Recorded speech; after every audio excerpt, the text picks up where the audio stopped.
दोस्तों अस्सलाम वालेकुम। आज फिर हम जानेंगे जंग ओहद के बारे में कि जंग ओहद में जब मुसलमानों ने पहाड़ को छोड़ा और नबी करीम सल्लल्लाहु अलैहि वसल्लम के हुक्म को ना मानने की वजह से उनके साथ क्या हुआ। जब माल गनीमत को इकट्ठा करने के लिए मुसलमान नीचे आए तो पहाड़ से नीचे आ गए। पहाड़ के ऊपर सिर्फ 9 तीरंदाज रह गए और 41 नीचे तीरंदाज आ गए। इसी वक्त का इंतज़ार काफिर कर रहे थे और उन्होंने फिर से मुसलमानों पर हमला करना शुरू कर दिया। जैसे ही और हज़रत खालिद बिन वलीद लाइट की स्पीड के साथ आगे बढ़े और पीछे पहाड़ के पीछे से आए और मुसलमानों पर हमला कर दिया। अब जंग बिल्कुल बदल चुकी थी। मुसलमान जीती हुई जंग के बजाय अब हारने लगे थे।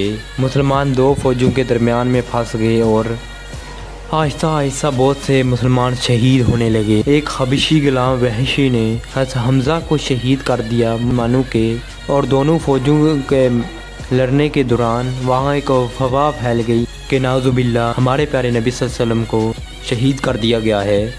और ये अफवाह इस वजह से फैली कि जब हज़रत खालिद बिन वलीद पीछे से हमला कर रहे थे और उनके एक ग्रुप ने हज़रत मोहम्मद सल्लल्लाहु अलैहि वसल्लम के कैंप पर हमला कर दिया।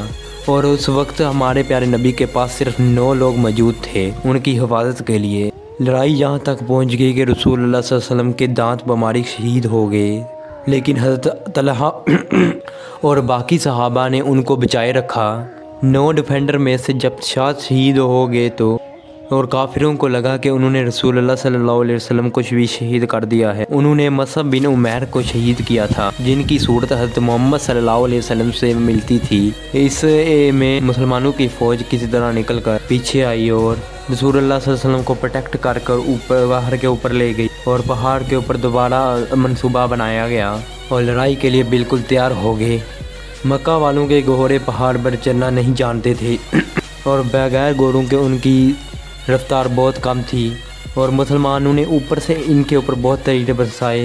इस पर अबू सुफियान ने फैसला किया कि बस इतना काफ़ी है, आप वापस चलते हैं। जाने से पहले हज़रत उमर से अबू सुफियान ने पूछा कि नाउज़ुबिल्लाह क्या हमने मोहम्मद को कत्ल कर दिया है? तो हज़रत उमर ने कहा कि नहीं, ये तुम जो कह रहे हो ये सुन रहे हो। इस पर अबू सुफियान को बहुत गुस्सा आया, क्योंकि उन्होंने ये जंग इसलिए की कि नाउज़ुबिल्लाह हज़रत मोहम्मद सल्लल्लाहु अलैहि वसल्लम को शहीद किया जाए और मदीना पर कब्ज़ा कर लिया जाए। लेकिन इनमें से कोई भी चीज़ पूरी ना हो सकी, क्योंकि मुसलमानों के हौसले बहुत शर्मसार थे।